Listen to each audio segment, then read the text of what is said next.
نحمدہ و نصلی علی رسولہ الکریم اما بعد۔ ہر آدمی اس سوال اور اس سوچ میں پڑا ہوا ہے کہ میرے اندر ٹیلنٹ کیا ہے اور میں کس لیے بنایا گیا ہوں۔ یاد رکھیے، جس آدمی کے لیے آدمی کو بنایا جاتا ہے، یہ کام ٹائم اینڈ سپیس سے آؤٹ کر دیتے ہیں۔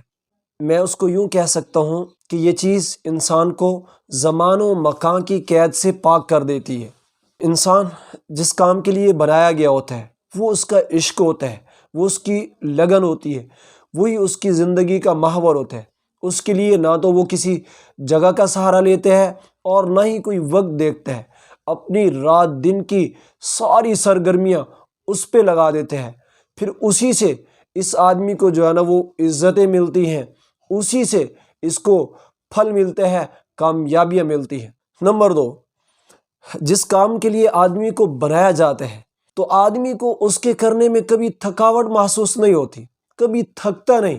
دیکھیے، پنکھا ہے، چلتا ہے، رات دن چلتا ہے، کبھی پنکھے نے یہ کہا کہ میں تھک گیا ہوں۔ اس طرح ایک قلم ہے، اس کی بناوٹ لکھنے کے لیے ہے تو لائف ٹائم لکھتا رہتا ہے، کبھی تھکتا نہیں، یہاں تک کہ وہ مر جاتا ہے، ختم ہو جاتا ہے، ٹوٹ جاتا ہے، تب تک اپنی بناوٹ کے لیے، جس کے لیے وہ بنایا گیا ہے، وہ اپنی سرگرمیوں کو جاری رکھتا ہے، کبھی جو ہے نا وہ اس کو فیل تک نہیں کرتا۔ تو یاد رکھیے، جس آدمی کے لیے انسان بنایا جاتا ہے، وہی اس کی لگن ہوتی ہے، وہ اس کا عشق ہوتا ہے، وہ اس کی زندگی ہوتی ہے، وہ کبھی اس میں تھکاوٹ محسوس نہیں کرتا۔ نمبر 3، جس کام کے لیے آدمی کو بنایا جاتا ہے، اسی کام سے اس انسان کی عزت جڑی ہوتی ہے۔ یہ اپنی رات دن ساری زندگی کے اوقات اسی میں صرف کرتے ہیں، وہیں سے عزت پاتے ہیں۔ ایک ٹیچر ہے، جب وہ ٹیچر واقعی پیشہ ور ٹیچر ہے تو اپنی عزتیں اس سے جڑی ہوئی ہیں۔ یقیناً وہ اپنی ساری صلاحیتیں جب ٹیچنگ میں خرچ کر دے گا، وہاں سے وہ عزتیں پائے گا جس کو دنیا دیکھے گی۔ اور میں تو یہاں تک کہتا ہوں کہ اگر کوئی گھٹیا ذات کا آدمی، کوئی چوڑا ہی کیوں نہ ہو، وہ اپنے پیشے میں اگر ایکسپرٹ بن جاتا ہے، ماہر بن جاتا ہے۔ یہی مثال ٹیچنگ کی لیتے ہیں کہ یہ ٹیچنگ تو ایسا شعبہ ہے کہ ایک کمزور سے کمزور ذات والے آدمی کو اٹھا کے آسمان تک، عزتوں کی بلندیوں تک لے جاتا ہے۔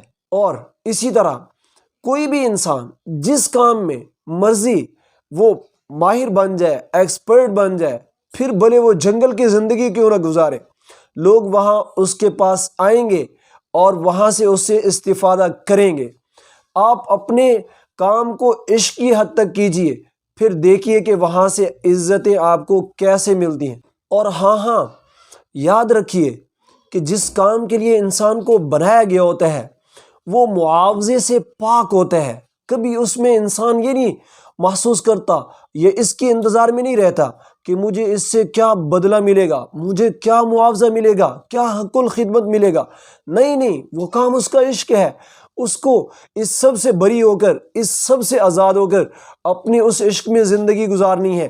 ایک کرکٹر ہے نا، وہ ساری زندگی کرکٹ کے عشق میں گزار دیتے ہیں، اسے نہیں پتا جون جولائی کی دھوپ ہے، 12 بج رہے ہیں، میں وہاں پہ کھیلوں گا، سیکھوں گا، کچھ کروں گا تو نتیجہ یہ ہوگا کہ میری رنگت سڑ جائے گی، کالا ہو جاؤں گا۔ نہیں، وہ اپنے اس عشق کو پورا کرنے کے لیے رات دن کھڑا ہے، کھیل رہا ہے، گرمی کی پرواہ نہیں، سردی کا احساس نہیں، یہ ہے۔ اور اس کو کوئی معاوضے کی فکر نہیں کہ مجھے اس سے کیا ملے گا، کیا نہیں ملے گا۔ نہیں، اس سے بے فکر ہو کر وہ اپنی ساری سرگرمیاں، اپنی ساری صلاحیتیں اس میں خرچ کیے جا رہے ہیں۔ تو جس آدمی کے لیے انسان بنایا گیا ہوتا ہے نا، تو وہ کام انسان کو بدلے اور معاوضے کا محتاج بھی نہیں رکھتا۔ یاد رکھیے، اپنے کام سے، اپنے پیشے سے مخلص ہو جائیے، پھر دیکھیے اللہ آپ کو اس میں کیسے عزتیں عطا فرما۔